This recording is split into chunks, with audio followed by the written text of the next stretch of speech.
ہمارا گھر ساتھ سے زیادہ پھیکا، مسلحتوں کی چاہتوں کے اندر جانے یہ نہ ہو جائے وہ نہ ہو جائے۔ شام کربلا میں 1400 سال پہلے سن 61 ہجری میں جب کربلا واقع ہوئی تھی تو ایک بہت بڑی تعداد ایسی تھی جو یہ کہتی تھی کہ امام حسین علیہ السلام حق پر ہیں، یزید باطل پر ہے، لیکن بس مسئلہ یہی تھا کہ مصلحتوں کی زیادہ روڑ کر اپنے گھروں میں مسلمانوں پر بیٹھ کے اللہ کرنے کو بہتر سمجھ رہے تھے، میدان میں جا کے مظلوم کی مدد کرنا ان کی بس کی بات تھی۔ کہیں ایسا نہیں کہ ہم بھی انہیں کی فہرست میں داخل ہوئے جا رہے ہیں، ہم بھی انہیں کے پیچھے پیچھے چلنے والوں میں شامل ہوئے جا رہے ہیں۔ ہر سال فلسطینی بڑے مظلوم ہیں، ہر سال تو اسرائیلی بڑے ظالم ہیں، ہم کیا کر رہے ہیں؟ ہم سے تو اتنا بھی نہیں ہوتا کہ ہم 10-15 منٹ پہلے آپ دیکھیں کتنا مجمع نماز میں تھا، اس وقت کتنا مجمع ہے۔ میں لوگوں کے بارے میں نہیں کہہ رہا ہوں جنہیں کوئی بہت ضروری کام تھا، ٹھیک ہے چند افراد ایسے ہوں گے، لیکن اکثریت ایسی ہے جو بے حسی کا شکار ہو کر یہاں سے گئی ہے۔ خدا کوئی اللہ راضی ہو جائے، دنیا ناراض ہوتی ہے، کوئی پرواہ نہیں۔ آج تک میرے دل سے سوا ہوتا ہے کہ کتنی بے حسی ہے کہ ہم اپنے قوم بھائیوں کے لیے 15-20 منٹ آدھا گھنٹہ بھی خرچ نہیں کر سکتے۔ ہمارے پاس وقت نہیں ہے، ہمارے کاموں میں تو طاقت نہیں ہے جو ہم آواز احتجاج بلند کر سکیں، ہماری زبان میں قوت نہیں جو ہم کے خلاف آواز بلند کر سکیں۔ یہ نہ ہو جائے وہ نہ ہو جائے، ہمارے حکمران ناراض ہو جائیں، چمچہ گیری جاری رہے، مسکن بازی جاری رہے، ان کی نظروں میں اچھے بن جائیں، چاہے اللہ اہل بیت کی نظروں میں ہمارا کوئی مقام نہ رہے، ہمیں اس کی کوئی پرواہ نہیں ہے۔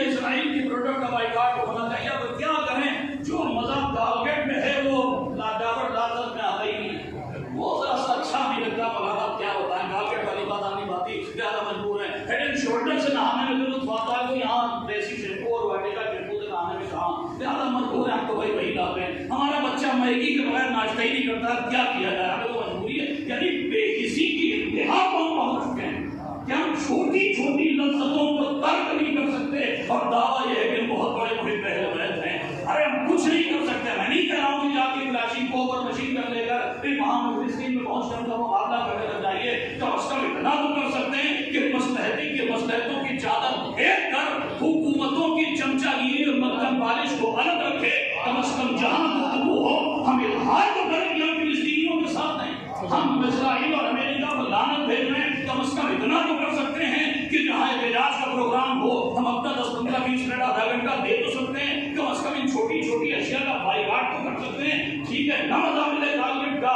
نہ مزہ ملے ہیڈ اینڈ شولڈر کا، نہ مزہ ملے میگی کا، کم از کم اپنی لذتوں کو تھوڑی دیر کے بالائے داغ رکھ کے کیا جواب دیں گے محشر میں جب اللہ کے سامنے ہم سے سوال کیا جائے گا؟ تمہارے لیے شیمپو بہت تھا اور ان مظلوموں کو بہتا ہوا خون، ان کی سسکیاں، ان کی آہیں تمہارے لیے کوئی اہمیت نہیں رکھتی تھی، تمہارے بچوں کے لیے میگی کا مزہ بہت تھا، تمہیں ننھے بچوں کی اکھڑی کی پسلیاں نظر نہیں آتی تھی کہ جو بھوک اور پیاس سے حد تک پہنچ چکے ہیں کہ ان کے جسم کے جوڑوں پر میں لرزہ تاری ہے۔ ابھی دل و گواہ کی زبانی آپ نے سنا، کیسی کیسی ویڈیو سوشل میڈیا پر پڑی ہوئی ہے، خدا کی قسم میں ہمت نہیں ہے، میں کھول نہیں پاتا ہوں، جب وہ ویڈیو کھول جاتی ہے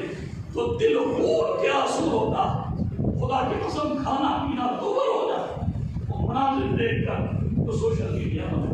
جب اس کوشش کرتا ہوں کہ ویڈیو ہٹ جانے نظر نہ پڑنے پائے، اس لیے کہ اپنے تن میں وہ طاقت نہیں پاتا جو میں دیکھ سکوں، لیکن کم از کم کے دکھ کو محسوس کیا جائے، ذرا سا جتنا ہم کر سکتے ہیں ہم پروڈکٹ کا بائیکاٹ کر سکتے ہیں۔ نہ کوئی پولیس ہمیں پکڑنے آئے گی، نہ حکومت کی طرف سے کوئی آپریشن ہوگا کہ آپ کارپیٹ کیوں نہیں خرید رہے ہیں، آپ پیپسی کیوں نہیں پی رہے ہیں، آپ کوکا کولا کیوں نہیں پی رہے ہیں، اتنا تو کر سکتے ہیں۔ ذرا سا تو بیدار ہونے کا ثبوت دیں، ذرا سا تو ثبوت دیں کہ ہم کربلا والے ہیں، ہم علی والے ہیں۔ میرے دلوں اگر میرے جملے تلخ ہو گئے ہو تو میں پھر معذرت خواہ ہوں، لیکن یہی کہنا چاہتا ہوں، زبان سے کہہ دینا کہ علی کے شیعہ میں بہت آسان ہے، زبان سے کہہ دینا کہ ہم کربلا والے ہیں بہت آسان ہے، زبان سے کہہ دینا کہ ہم کربلا میں ہوتے تو آپ کے ساتھ جان قربان کرتے تھے۔ آج اسی کربلا کی روش پر جو ظالم یزیدی روش پر چل کر ظلم کر رہے ہیں، تو ہم کتنے ایسے ہیں جو حسینی روش پر چل کر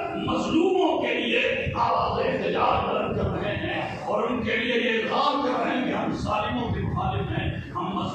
ساتھ ہیں۔ میرے عزیزوں،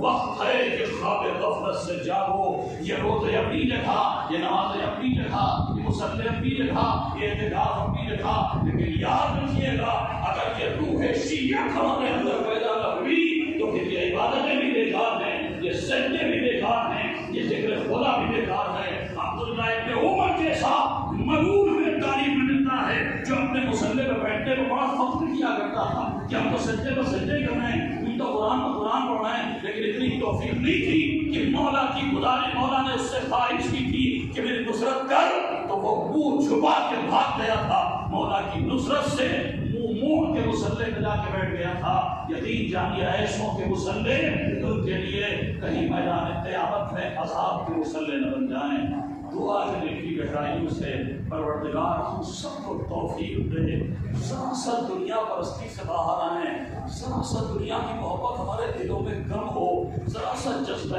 محبت اہل بیت پیدا ہو تو اٹھیں اور اپنے مظلوم بھائیوں کے لیے جتنا ممکن ہے دائرۂ قانون میں رہ کر آواز بلند کریں تاکہ ہم میدان قیامت میں مولا علی کے اور مولا حسین کے سچے جاننے والوں میں شمار ہوں۔ وآخر دعوانا الحمدللہ۔ میں گزارش کر رہا ہوں علی جناب مولانا ہلال عباس صاحب زندہ سے کہ تشریف لائیں اور اپنے خیالات سے آپ کو مستفید۔ حضرات مومنین السلام علیکم۔ میں اپنے